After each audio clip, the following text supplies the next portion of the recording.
So, the cougar bit the dust and is gone. No longer a part of the Mad Moss family. Anyways, I'd like to welcome the newest member, Teggy. Lots of plans for this one. But I did notice one problem I had. Whenever I was driving, I would have a problem with accelerating. What the hell is that? Anyways, I would have a problem with accelerating. And the problem was it wouldn't. It would accelerate, but it would take so long for it to get there. My thing is, I think it has a cloud cat. That's just my theory. And the reason I say that is because when I'm driving, I smell hot exhaust. And you know that smell that you get whenever someone floors it and you smell that weird hot exhaust smell. That's what I'm smelling. And I'm thinking that with the exhaust probably being trapped in there in a cloud cat and not really getting all the way out, is making the cat get really, really hot and giving me that really hot exhaust smell. So I'm gonna go ahead and pick it up. I'm gonna grab a couple jack stands and I'm gonna unbolt the cat and turn it on. And if it starts quite well with the cat off, and I'm gonna take it around the block real quick with the cat off, and if it runs good like that, then that's my problem. It's a 94 Integra OBD1. I probably will just do a cat delete anyways. Oh, here. This is the part that most of y'all are gonna hate me for, is it's an auto. But with it being OBD1, I get to do a lot more fun things to it than I can with the OBD2 Acura Integra. But yeah, so hello to pumpkin spice. Alright, successfully placed the jack stand in a very stable spot. My jack right here. Extra support. Now I gotta get down there. And those bolts right there are actually what I'm gonna unbolt, just to let the cat hang away from the exhaust, to see if that's gonna change the performance of the engine. If it does, then we know we got a cloud cat, and what I'll end up doing is just going ahead and unbolting it from here too. These 3 bolts, which I don't know how I'm gonna get to that top one, but I'm gonna try. And I'm gonna just hollow out the cat. Sorry, lost my train of thought. Hollow out the cat, put it back on. But let's unhook it first and see what it does. So life happened, and this got pushed back a little further than I wanted it to, but I'm still going to do it nonetheless. So I'm still getting that weird low idle, and I'm also not getting no throttle, which I don't think it's a really, it might be an air, all right, an air or fuel issue, but it seems like fuel pressure staying at 30 something, whatever the fuck it was. What is going on here? Oh, there we go. Okay. And I'm gonna plug this. Does it get in the way? Okay. It seems like I'm just getting an issue from, like, it doesn't know where, I don't know how really to describe it. So if I give it gas, it acts like I'm not giving it any gas at all. Not really sure what the problem is here. The block is fine, timing is fine. Check the timing numerous times. Doesn't have any vacuum leaks because it's a low idle. If it was a vacuum leak, it'd be in high idle. Don't have any leaks. There's no visual ones.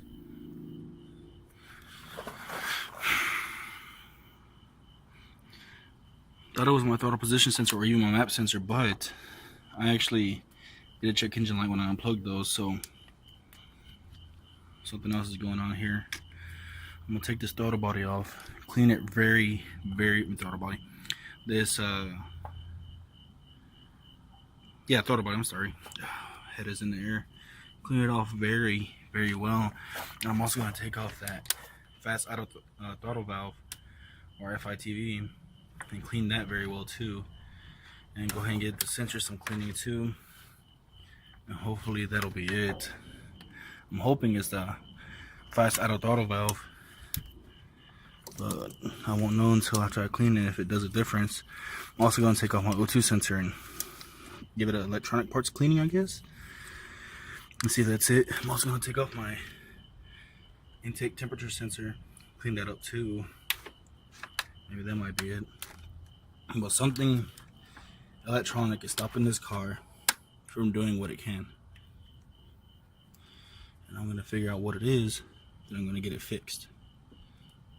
I'm going to go ahead and take it off. You take off your throttle body on any kind of Honda. Most of the time, it's going to be 4 tie-on points. I guess it's going to be 2 nuts and 2 bolts. 1 bolt here and 1 bolt down there. 1 nut right there and 1 nut right there. They're going to be size 12. Undo them. Undo this hose down here. Do the hose up on top. Take off the connectors for the map sensor and the TPS. Undo the hose from right here that returns back into the block. Undo your throttle line and your throw it on cable line so you can get this off. I'll be back. In a house full of Mexicans, once you get it off, that's my auto control valve. I'm not gonna sit here and say the fancy name for it. Display it with some carb cleaner. Cleaning this. Why I'm gonna clean you? Now we're gonna take off this air temperature sensor. At least that's what I think it is. Oh, it's a freaking. Should I get this out the way? I might be able to just take it off. It looks just too Phillips head. Take out this intake air temperature sensor. I think that's what it is. Not really too sure the name of it, but I'm going to take it out and clean it anyways.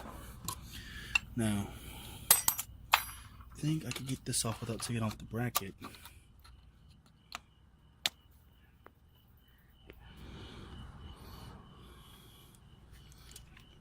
Yep. Looks like it unscrews fairly easily.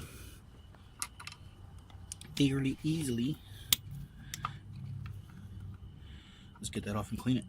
Alright, now I got that off and cleaned. Start cleaning this. Let me clean this plate first. And spray in there. All kinds of cleaning, hopefully.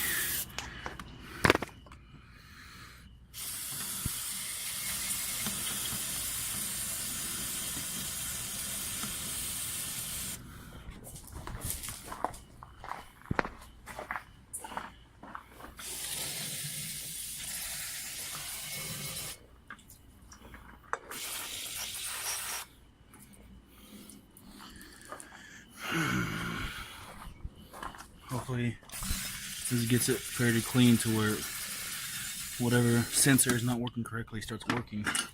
I'm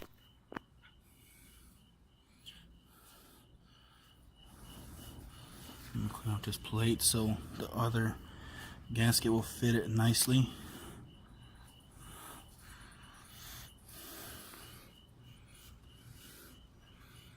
Don't need nothing keeping it not fitting on there.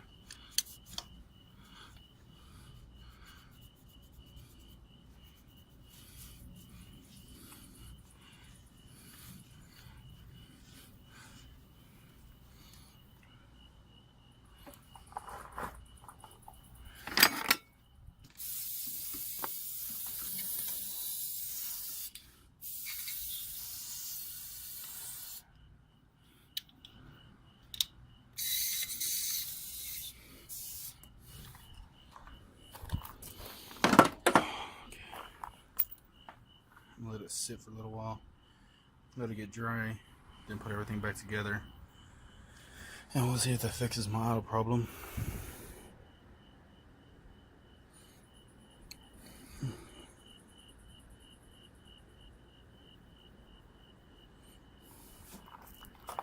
Then you have the same gasket in here.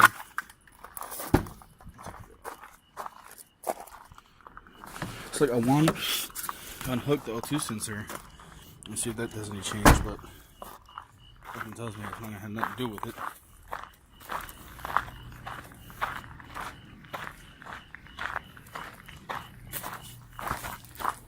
And the troubles keep going on. This is bullshit. Anyways, so I cleaned all the sensors. Still made no change. What I'm gonna do is check the timing now, and hopefully that makes a change. Pretty sure that's it. Looks like it's a little bit off. So I'm gonna do top dead center, line everything up, and then from there, make sure everything's straight. And if it's not, then it's something else. Okay, so what you're gonna do to get this top off, you're gonna want to take out the valve cover so you can reveal the sprockets, unless you have this already cut off right here where you can actually see the sprockets. But I gotta take this off so I can make sure top dead center is right. These are 10mm bolts. Pop these off. I'm gonna leave my spark plugs in there so nothing falls in the holes, because if something else goes wrong with this car, I'm just gonna set it on fire. And then you have a bolt down here, down deep in the middle. You'll see it whenever I take the wheel off. That controls the tensioner. See if you can see it. Probably not. It's like way down there. Anyways, you unbolt that a little bit to loosen up the tensioner. And there's a 19mm bolt on the crank wheel. That right there, the crank pulley. Use that to spin it. So take the wheels off, and I'll show you what I'm looking at in a little bit. Yeah, one big thing before you start fucking with your car, you want to unplug the negative terminal. That way you don't fuck up any sensors if you ground something out by accident. Just safety first. Also, I take that wheel off not only so I can have a little more clearance, but so I can have me a nice fancy chair. So you get down here, you see that? That's what you're going to be spinning. And we're going to spin that first before I start loosening the tensioner belt, just to make sure that we're top dead center if everything's lined up right. I'll show you how to find top dead center on here. You're going to have 3 little lines and then 1 line by itself. You got to line that up with this.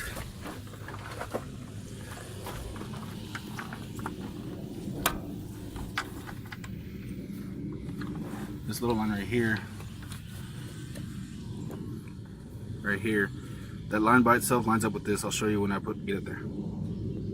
Okay, so I got that little line lined up right there. Let's see if I can zoom in on it. Probably can't barely see it, but it's lined up anyways. So I think I found the problem. Aren't those supposed to be pointing up? And then it looks like it's even off a tooth. But I'm gonna fine tune it and make sure everything's fine. Let me check right now and see. I'm gonna stick a little screwdriver in here, make sure that's top dead center. The top dead center is the absolute tallest the first piston can get without it going anywhere else. Alright, so I got it off. That's it, top dead center. And like I said, you know, still upside down, did a few revolutions, see if it'll line up. It never lined up, not once. So I'm gonna go ahead and take it off and do it myself. Pray to Jesus that I don't fuck this up real bad. Please, Jesus. It has been done. I redid the timing at top dead center. And now it runs.